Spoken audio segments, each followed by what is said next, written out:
Liigan välierät käynnistettiin tänään. 11 vuoteen näin pitkälle päässyt Porin Ässät lähti haastamaan hallitsevaa Suomen mestaria Oulun Kärppiä, jonka riveistä puuttui joukkueen tärkein avainpelaaja maalivahti Niklas Bäckström.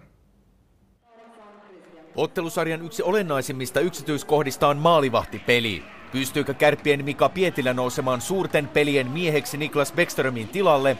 Ja jatkuuko Juuso Riksmanin hyvä playoff-vire puolestaan Ässien maalin suulla?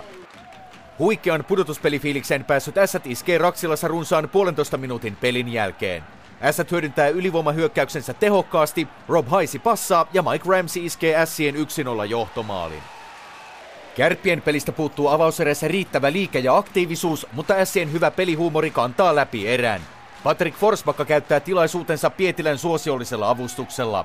Ässien 2-0 johtomaali syntyy, kun 14,5 minuuttia on pelattu. Näistä lukemista mennään myös tauolle. Kärpät tulee toiseen erään huomattavasti aktiivisemmin, mutta Juuso Riksman torjuu useimmat Kärppien maalitilanteet hyvällä itseluottamuksella. Riksmanin virheetön ote ei kestä kuitenkaan koko ottelua. Kärpät kaventaa ylivoimalla, kun Riksman torjuu eteensä. Irtokiekossa on ensimmäisenä Mihail Broz ja lukemista 1-2 mennään päätöserään. Ratkaisun makua on ilmassa Ässien pelatessa ylivoimalla kolmannen erän alussa. Upean kuvion päätteeksi Christian Kuusela heiluttaa maaliverkkoa ja Ässät johtaa ottelua jo 3-1. Peli päättyy myös näihin lukemiin ja Porissa huikea kiekkokuume nousee jälleen muutamalla asteella. Toisessa välierässä